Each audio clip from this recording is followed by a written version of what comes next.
The Native Americans are a diverse range of people consisting of many different First Nations inhabiting the North Americas. Although each First Nation has their own unique culture and beliefs, a common underlying thread of Native American philosophy is respect for nature and all living beings, as well as a strong belief in prayer and reverence for the Great Spirit or Great Mystery, the creator of this world and all its inhabitants.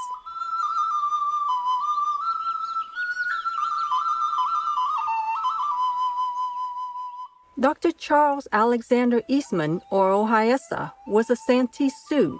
He was raised by his grandmother and uncle in the ways of the Sioux First Nation, and there was taught the traditions, stories, and beliefs of their people since time immemorial. As an adolescent, he attended school, and as a young man, attended Boston University Medical School and was one of the first Native American certified doctors. In order to help his people, he worked as a reservation physician, tirelessly caring for the wounded, injured, and ill.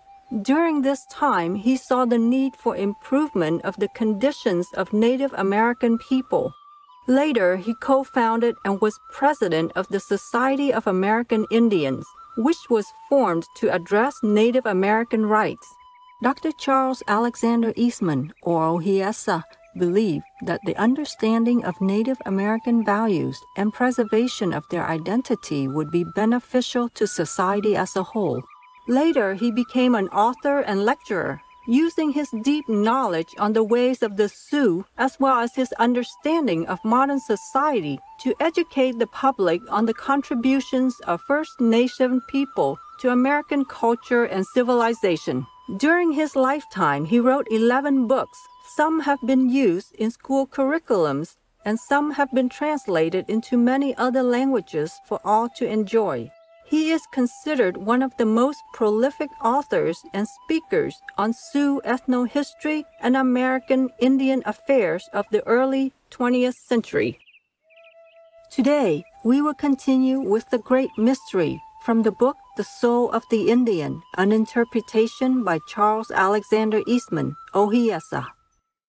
The Great Mystery.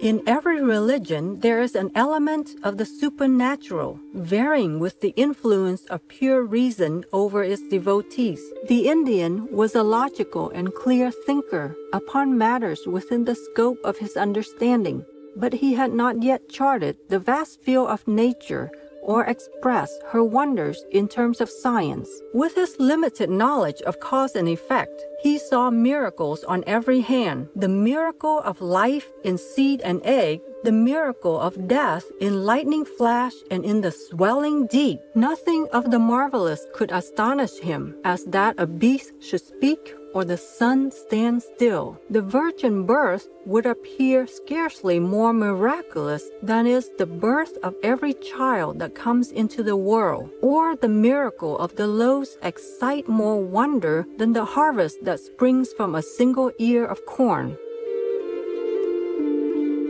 Who may condemn his superstition? Surely not the devout Catholic or even Protestant missionary who teaches Bible miracles as literal fact. The logical man must either deny all miracles or none.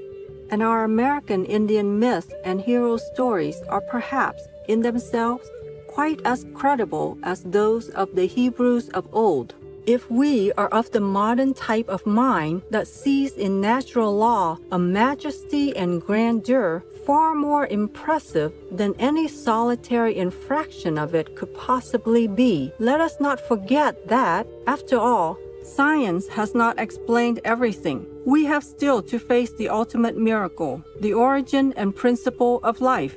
Here is the supreme mystery that is the essence of worship, without which there can be no religion. And in the presence of this mystery, our attitude cannot be very unlike that of the natural philosopher, who beholds with awe the divine in all creation.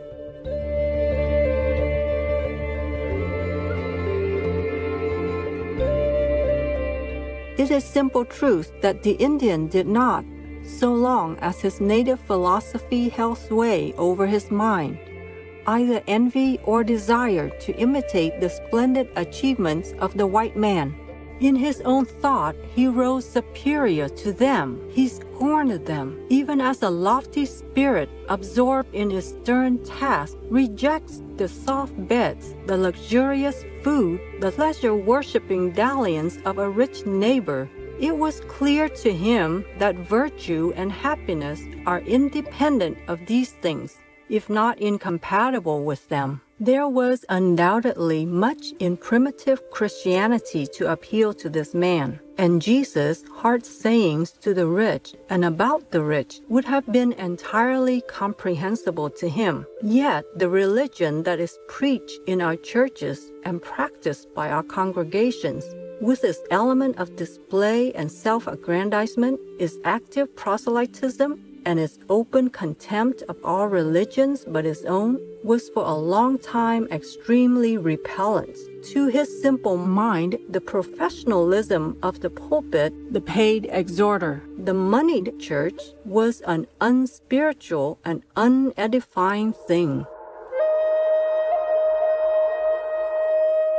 Strange as it may seem, it is true that the proud pagan in his secret soul despised the good men who came to convert and to enlighten him. Nor were its publicity and its Phariseeism the only elements in the alien religion that offended the red man. To him, it appeared shocking and almost incredible that there were among these people who claimed superiority many irreligious who did not even pretend to profess the national faith. Not only did they not profess it, but they stooped so low as to insult their God with profane and sacrilegious speech.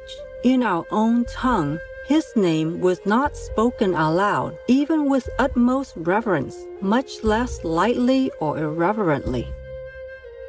More than this, even in those white men who professed religion, we found much inconsistency of conduct. They spoke much of spiritual things while seeking only the material. They bought and sold everything: time, labor, personal independence, the love of woman, and even the ministrations of their holy faith. The lust for money, power, and conquest did not escape moral condemnation at the hands of his untutored judge, nor did he fail to contrast this conspicuous trait of the dominant race with the spirit of the meek and lowly Jesus.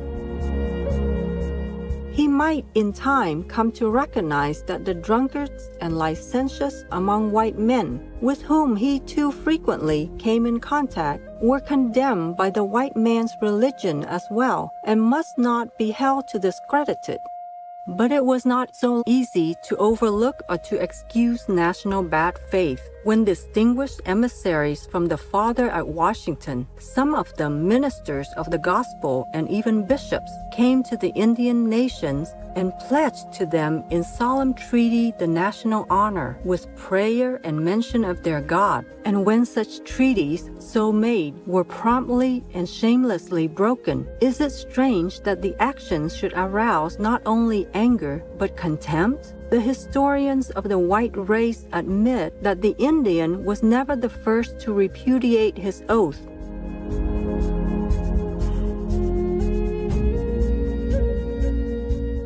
It is my personal belief, after 35 years' experience of it, that there is no such thing as Christian civilization. I believe that Christianity and modern civilization are opposed and irreconcilable, and that the spirit of Christianity and of our ancient religion is essentially the same.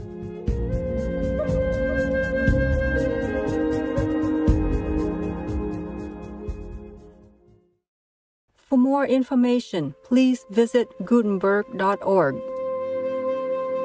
Caring viewers, it has been a pleasure to have you with us today for Words of Wisdom.